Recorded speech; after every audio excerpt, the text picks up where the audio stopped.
The grand chamber of the Galactic Council gleamed with opulence, its walls shimmering with bioluminescent hues that danced like liquid light. It was a room designed to inspire awe, to remind every being that stepped inside of the power wielded by the empire it represented. Seated around the central dais were the most influential leaders of the galaxy, each one more self-assured than the last. Their elongated limbs, multifaceted eyes, or gelatinous forms shifted in smug unison as they discussed their latest concern, Earth. The humans, began Zarek, a rigid, metallic-skinned general whose voice carried a grating resonance, are no more than a primitive anomaly. Their warriors rely on brute force. Their technology is decades behind ours, and their strategies lack finesse. Truly, they are adorable. A ripple of laughter echoed across the chamber. One alien, a gelatinous ambassador, jiggled with such force that a blob of his own form splattered onto the table. Adorable is generous, Zarek. They're more like, what do they call it? Kittens? Fluffy creatures with no claws.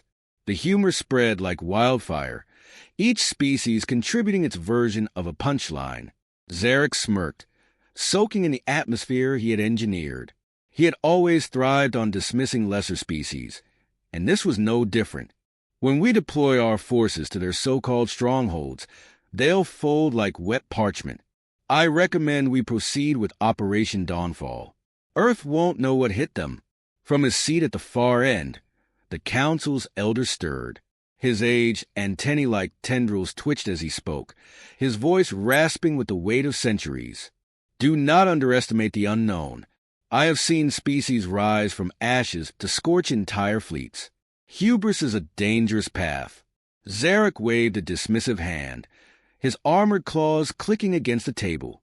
Elder Jorek, your wisdom is appreciated, truly, but in this instance misplaced. They're already outmatched. The human's strongest warriors are what? Glorified fitness enthusiasts? I assure you, their kind poses no threat to us. Meanwhile, on Earth, Sergeant Jack Reynolds leaned back in his chair, boots propped on the edge of a cluttered table. The faint hum of machinery in the Delta Force bunker provided a soothing backdrop as he scrolled through a tablet. A video played on loop, a recent transmission intercepted from the Galactic Council.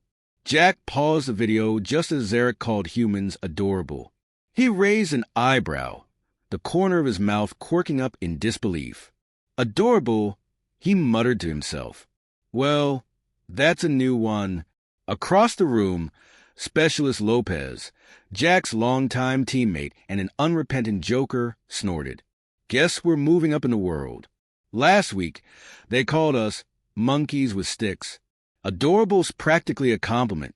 Jack tossed the tablet onto the table and stood, his towering frame casting a long shadow over the holographic map glowing at the room's center. His calm demeanor belied the storm brewing behind his piercing eyes. These guys think they've got us figured out. They don't know squat. Lopez grinned, twirling a combat knife between his fingers. Let 'em come. Nothing like an alien invasion to spice up the week. At that moment, the bunker door slid open with a hiss, and Captain Morgan entered, her stride as sharp as her voice. Reynolds, Lopez, briefing in 5. Command wants our team on standby. Looks like the aliens finally got tired of sending hate mail and decided to pay us a visit. Hope they brought snacks, Lopez quipped, standing and sheathing his knife. Intergalactic invaders don't exactly scream hospitality. Jack grabbed his gear, his movements deliberate and methodical. Snacks or not, they'll regret landing on Earth. Let's make sure their welcome party's unforgettable. In orbit, Zarek's fleet prepared to descend upon Earth. The flagship, an enormous vessel bristling with weapons, loomed like a dark god over the blue planet. Inside the command deck, Zarek paced with predatory elegance, his confidence swelling with each passing moment. Launch the first wave. Target their colonies. Show them what real power looks like. The order was met with immediate action, and the fleet's smaller vessels broke off, streaking through Earth's atmosphere like a swarm of meteors. Their intended targets, key infrastructure hubs and population centers. It was a move designed to cripple humanity before they could respond, a textbook example of overwhelming force. But on the ground, humanity wasn't as unprepared as Zarek believed. In a subterranean command center miles beneath the Rocky Mountains, the United Earth Defense Network had been monitoring the fleet's movements for days. Operators relayed information with precision, their voices calm despite the growing tension. Multiple bogies inbound. Estimated impact in T-minus 7 minutes, a tech announced. Jack and his team stood ready, each member a testament to years of grueling training and unyielding determination. They weren't just soldiers. They were specialists trained to operate under the most extreme conditions. As the countdown ticked closer, Jack adjusted his comms headset and glanced at his team. "This is it, people," he said, his voice steady. "They think we're soft. Let's show them what adorable can do." Lopez smirked. "Permission to make that our team motto?" "Denied," Jack replied without missing a beat, though his lips twitched in amusement. "Focus up. We've got work to do." The first wave of alien ships broke through the atmosphere, their ominous silhouettes blotting out the sky over a remote colony. Civilians scattered in panic as the vessels descended, their weapons charging with an audible hum. But just as the first energy blast was about to fire, a sudden explosion rocked the lead ship, sending it spiraling into the ground. Hidden among the rocky terrain, a human anti-air battery had been waiting, its operators grinning as their target erupted in flames. Across the battlefield, similar scenes played out as Earth's forces unleashed a coordinated defense. Alien ships fell one by one, their advanced technology proving no match for humanity's ingenuity and grit. In the flagship, Zarek watched the chaos unfold with growing disbelief. "What is this?" he snarled, his claws digging into the command console. "How are they resisting?" A junior officer hesitated before responding, his voice trembling. "It appears they were prepared for us, General." Zarek's eyes narrowed, his confidence faltering for the first time. "Prepared? For us? Impossible." Back on the ground, Jack led his team through a dense forest, their movements silent and deliberate. Their objective: infiltrate and disable a downed alien ship before its crew could regroup. The air was thick with tension, but Jack's calm presence kept his team focused. "Lopez, take point," Jack whispered, his voice barely audible. "Harris, cover R6. The team advanced, their every step a testament to the discipline and precision that had earned them their reputation. As they neared the ship, Jack allowed himself a moment of grim satisfaction. The aliens thought Earth would be an easy conquest. They were about to learn the hard way that humanity wasn't just a collection of adorable creatures. They were survivors, fighters, and, above all, relentless. In the Galactic Council chamber, Elder Jork watched the reports streaming in from Earth with a knowing look. "Arrogance blinds the mighty," he murmured to himself. "And it seems the humans are anything but kittens." The air inside the alien ship was thick, a mix of metallic tang and an odd, acrid scent Jack couldn't place. He signaled for his team to halt, raising a clenched fist as they crouched in the shadows of the ruined hull. Sparks rained down from exposed wires, and the eerie hum of alien machinery created an unsettling background noise. Lopez, as usual, couldn't resist breaking the tension. "Smells like someone microwaved fish in here," he muttered under his breath. "Focus," Jack replied, though a ghost of a grin tugged at his lips. "Harris, scan for heat signatures. Let's see how many of these unstoppable warriors are still kicking." Harris adjusted the thermal scope on her rifle, peering through the scope with precision. Her voice was calm, even as she whispered, 5, maybe 6, and they're clustered in what looks like a command room. Armed but rattled. Rattled? Lopez echoed with a chuckle. "What? They didn't expect Earth's welcome wagon to include fireworks." "Considering they called us adorable, I'm guessing no," Jack replied. He tightened the grip on his rifle, his voice hardening. "All right, here's the plan. Harris, you stay here and cover our exit. Lopez, you're on distraction duty. Lopez grinned wide, clearly relishing the opportunity. You mean chaos duty, right? I'm your guy. Just don't overdo it, Jack said, giving him a warning glance. I need you alive, not auditioning for a one-man demolition team. Lopez mimed zipping his lips, though his eyes sparkled with mischief. He slipped a grenade from his vest, a sly grin spreading across his face. One tasteful explosion, coming right up, the team moved like ghosts through the corridors, their footsteps silent on the alien metal. Jack led the way, his every move deliberate, his senses attuned to the slightest sound. The ship's interior was alien but strangely intuitive, as if designed to confuse intruders, yet offered just enough familiarity to draw them deeper. It was a trap, but Jack wasn't the type to get caught in one. Lopez peeled off from the group, heading toward the left flank where the ship's power core hummed faintly. Jack and the others continued toward the command room, their pace measured but unrelenting. Through the walls, the faint chatter of alien voices grew louder. Jack didn't need a translator to hear the tension in their tones. In the command room, Zakar, the ship's second-in-command, was pacing furiously. His tall, spindly form twitched with frustration as he barked orders at his subordinates. The humans are pests. No, worse than pests, they're resourceful pests. Why wasn't the ship's security activated the moment we crashed? One of his underlings, a gelatinous creature with quivering appendages, stammered in response. The systems were damaged in the descent, Commander. We didn't expect. Didn't expect what? Zakar snapped, his voice rising. That a species with inferior technology might actually fight back? Ridiculous. At that moment, a sudden explosion rocked the ship. The walls shuddered, lights flickered, and a high-pitched alarm wailed to life. Zakar whipped around, his multifaceted eyes narrowing.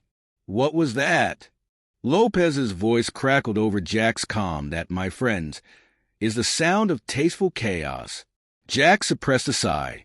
Lopez, you're supposed to be a distraction, not redecorate their ship. Potato, Lopez replied, though his tone was far too gleeful for someone dodging alien security. By the way, you've got about 3 minutes before they realize the power core's about to overload. Tick-tock. Jack muttered a curse under his breath, but couldn't deny the grin that spread across his face. Copy that. Harris, how's our exit? Clear for now, Harris replied. But you're on a clock, boss. Inside the command room, chaos erupted as Zakar's crew scrambled to contain the damage. Sparks flew, consoles flickered, and the alien commander's rage boiled over. Find those humans. Kill them before they bring this entire ship down around us. Jack took the opportunity to strike. He and his team burst into the room, their weapons trained on the panicked crew. You really should have listened to the old guy in your council, Jack said, his voice calm but laced with mockery. Hubris is a killer. Zakar spun around, his eyes widening at the sight of the humans. For a moment he froze, his overconfidence replaced by something Jack recognized immediately. Fear. It was a look Jack had seen on plenty of enemies before. Humans, Zakar hissed, his voice trembling with both disdain and disbelief. How dare you? Save the speech. Jack cut him off, stepping closer, his weapon never wavering. You came to Earth uninvited. Now, you're paying the price. Zakar's gaze darted toward the console, where a distress signal blinked faintly. Jack noticed a glance and smirked. Go ahead, call for help. But I wouldn't hold my breath waiting. Reinforcements won't get here in time. Behind Jack, Lopez's voice chimed in over the comm, 2 minutes, boss. You might want to wrap up the monologue. Jack shot a quick look at Harris, who had slipped into position by the exit. Time to go, he said, his tone leaving no room for argument. Before retreating, Jack lobbed a small device onto the main console. Zakar's eyes widened as he recognized the object, a human-made explosive. Jack gave him a 2-finger salute. Thanks for the hospitality. The team moved swiftly, retracing their steps through the corridors. The ship groaned ominously as the power core reached critical levels, the alarms growing louder with each passing second.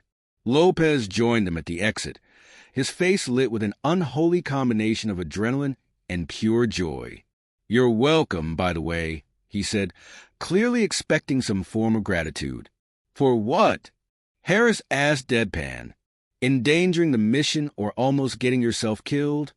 "Both," Lopez replied without missing a beat. They emerged into the open air just as the alien ship erupted behind them, a blinding flash of light illuminating the night sky. The shockwave knocked them off their feet, and for a moment there was only silence, followed by the faint crackle of flames.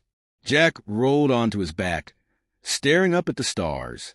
"Next time," he said, panting slightly, "we let Lopez sit out the pyrotechnics." "You'd miss me," Lopez replied, grinning as he dusted himself off. Jack stood, his gaze shifting to the horizon where other alien ships loomed ominously. The battle was far from over, but for now, they'd sent a message loud and clear. Earth wasn't a planet to be trifled with. "All right," Jack said, his voice steady despite the chaos around them. "Let's gear up. This war's just getting started." The forest was alive with tension, the kind that seemed to breathe on its own. Branches creaked in the faint breeze. Leaves whispered like they were sharing secrets, and somewhere in the distance, the unmistakable chirp of a cricket echoed, a little too perfectly, Jack noted. He knelt, scanning the area with sharp, calculating eyes. This wasn't just any jungle. It was the perfect trap. And right now, Jack and his team were bait. Lopez leaned casually against a tree, chewing on a stick he'd picked up along the way. "You think these aliens ever heard of a hammock? Feels like their version of a vacation spot is straight out of a horror movie."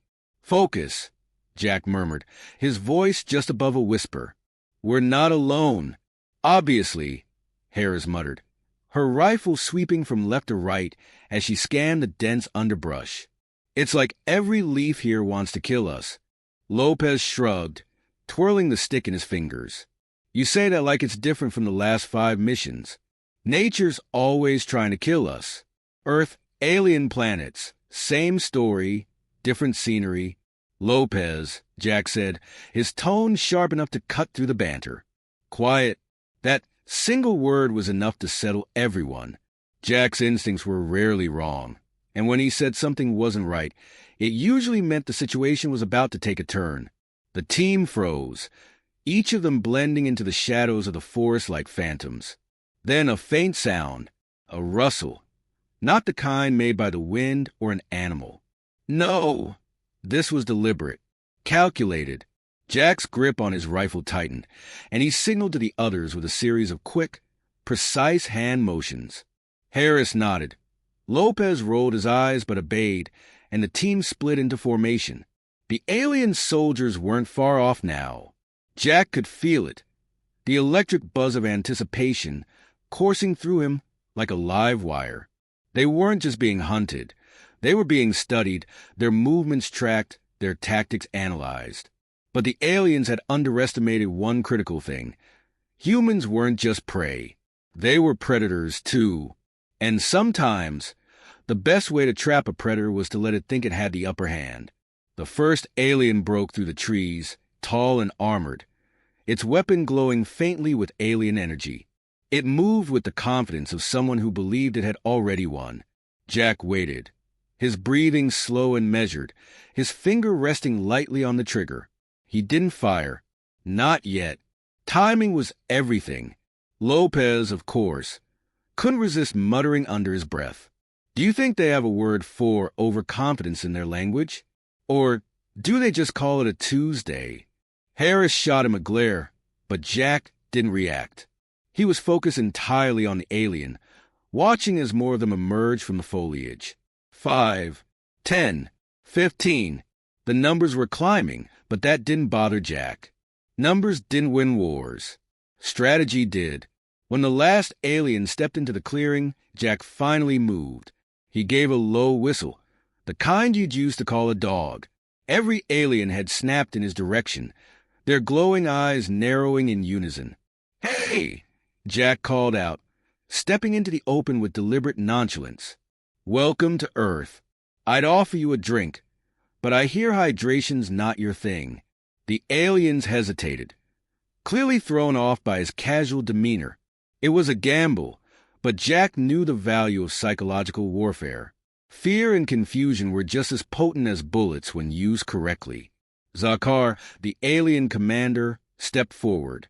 His expression was a mix of disdain and irritation, his posture rigid with authority. "You are surrounded, human. Surrender, and your death will be quick." Jack tilted his head, pretending to consider the offer. "Tempting," he said, "but I think I'll pass. Quick deaths aren't really my style." Before Zakar could respond, Jack gave the signal. It was subtle, a slight shift of his hand, but it was all his team needed. Harris fired the first shot, a clean, precise hit that dropped one of the aliens instantly. Chaos erupted as Lopez lobbed a grenade into the middle of the group, the explosion sending several aliens flying. "Nice toss," Jack muttered as he took cover behind a tree. "Thanks," Lopez replied, grinning. "Been practicing my underhand." The aliens regrouped quickly, their training evident in the way they moved. But Jack had expected that. He knew they'd adapt, try to outflank his team, press their advantage. That's why the real trap wasn't in the clearing. It was the jungle itself. As the firefight raged on, Jack activated the remote detonators he'd planted earlier. Explosions rippled through the forest, cutting off the aliens' escape routes and forcing them deeper into the terrain. The jungle became a labyrinth, each path leading them further into confusion and chaos. "Gotta hand it to you, boss," Lopez said, ducking as a stray energy blast singed the air above his head. "You sure know how to throw a party." Jack didn't reply. He was too busy tracking Zakar, who had disappeared into the shadows. The alien commander was clever. That much was clear, but cleverness only got you so far. Jack moved silently, his footsteps muffled by the soft earth, his senses attuned to every sound. He found Zakar near a fallen tree, his weapon raised, his eyes scanning the area with desperation. For all his bravado earlier, he looked very much like a cornered animal now. Jack stepped out of the shadows, his rifle trained on the alien. "It's over," Jack said, his voice calm but firm. "Call off your troops." Zakar snarled, his pride refusing to let him submit. "You think this is a victory? This is nothing. Your species is nothing." Jack sighed, almost pitying the alien. "You're missing the point," he said. "This isn't about winning or losing. This is about sending a message." Before Zakar could respond, Harris's voice crackled over the calm boss. "The rest of them are retreating. Looks like they're cutting their losses." Jack nodded, keeping his weapon trained on Zakar. "Smart move," he said.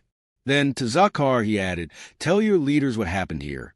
Tell them Earth isn't just some backwater planet they can conquer. We fight, and we don't stop."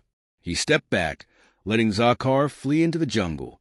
It wasn't mercy, just strategy. A survivor carried more weight than a casualty when it came to spreading fear. As the team regrouped, Lopez clapped Jack on the shoulder. "Another day, another alien empire taught a lesson," he said with a grin. Jack smirked, his gaze fixed on the horizon. Let's hope they were paying attention. The jungle was quiet now, the only sound the soft rustling of leaves in the wind. The battle had subsided, but Jack knew better than to trust the silence. In this part of the world, silence was the prelude to something far worse, a predator lurking just beyond the edge of the known. "We're not done yet," Jack muttered, checking his rifle once more. The team had regrouped, but that didn't mean the danger had passed. Far from it. They were deeper in the jungle than any of them had planned to be, and the alien forces, though scattered, were still a threat.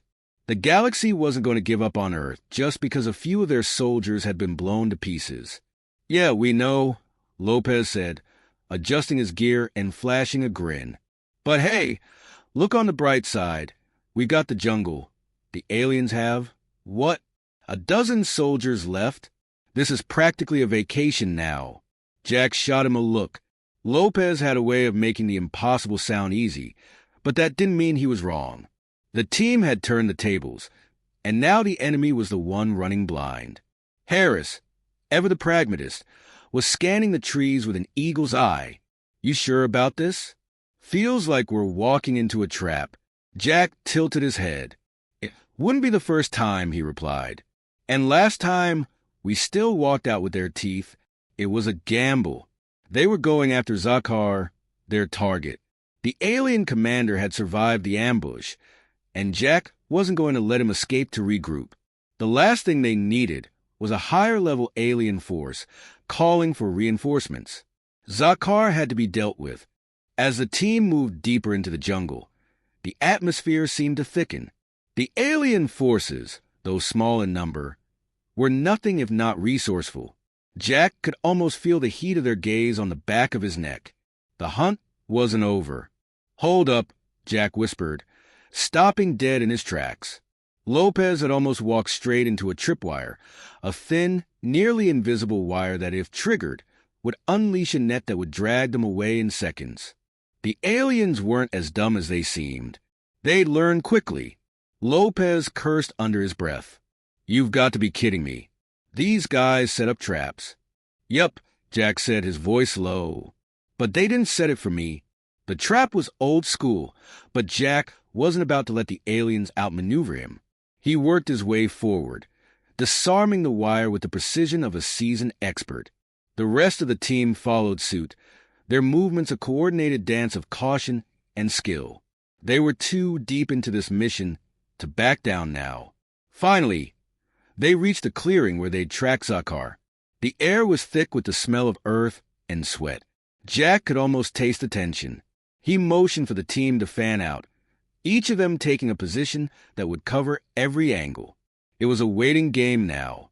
Zakar would come, or they would go looking for him. Either way, the clock was ticking. Then the silence broke. Zakar appeared, flanked by two of his elite soldiers. His confidence was evident, but this time it had a touch of desperation, as if he knew the end was near. But he didn't care. He was willing to go down fighting. "You think you've won, human?" Zakar sneered, his voice echoing in the stillness. "This is only a small part of the invasion. Your planet will fall." Jack didn't respond immediately. He wanted to savor the moment. "I'm sorry. Did you think Earth was the same as every other planet you've tried to take?" he asked, his voice smooth, almost playful. "You should know by now, we don't go down without a fight. And when we do, we make sure you remember it." Zakar's face twisted into a snarl. "You can't win. You are outnumbered, outclassed." Lopez, never one for subtlety, popped his head from behind a tree. "Outclassed? Buddy, we've been outclassing you since the first minute you showed up. But thanks for the offer." Harris shook her head but couldn't suppress a smile. "Maybe we should give them a lesson in humility," she muttered, checking the scope on her rifle. The three aliens lunged forward without warning, charging at the team with a speed and aggression Jack hadn't expected. They were quick, but not quick enough. Jack was already moving, fluidly, instinctively, like a man who had done this 1,000 times before. He fired first, dropping one of the soldiers with a clean shot to the chest. Harris followed suit, her rifle spitting a burst of fire that sent another alien tumbling to the ground. But Zakar, the leader, was no amateur. He ducked and rolled, his weapon charging with an energy blast aimed directly at Jack. Jack dived to the side just in time, feeling the heat of the blast scorch his shoulder. "That's going to leave a mark," he muttered, gritting his teeth. But even as he spoke, he was already moving again, sweeping around to the alien's flank. Lopez, always ready for an opportunity, threw a grenade just as Zakar turned to face him. The explosion sent dirt and debris flying, but the alien commander was still standing, his face twisted in fury. "Pathetic humans," Zakar spat. "You think this is victory? This is nothing." The alien wasn't wrong. This wasn't over. Not by a long shot. But the victory was closer than he realized. Jack knew it. The team knew it. As Zakar made a move to retaliate, Jack came from behind, dropping down low and disarming the alien with a quick, brutal motion. The weapon fell from Zakar's hands, and Jack, faster than the alien could react, had his blade at Zakar's throat. "Let's get one thing straight," Jack said, his voice ice cold. "When you come to Earth, you either make peace or you make sure your tombstone is ready. Because if you think you're leaving this planet alive, you've got another thing coming." Zakar's eyes flickered with something, fear or maybe respect. Jack wasn't sure. But it didn't matter. The alien commander had made a critical mistake. He had underestimated humanity. And now, it was too late for him. Jack pulled the trigger, the quiet thud of the weapon punctuating the end of the fight. Zakar crumpled to the ground, his body no longer a threat. As the team regrouped, their breathing heavy but controlled, Jack surveyed the battlefield. They had won, but more importantly, they had sent a message to every alien out there who thought Earth was just another easy target. Lopez slapped Jack on the back. Another day, another alien empire down the drain. Jack didn't smile. He didn't need to. His eyes were already on the horizon, thinking of the next fight, the next challenge. "Let's get home," he said. "There's still work to do."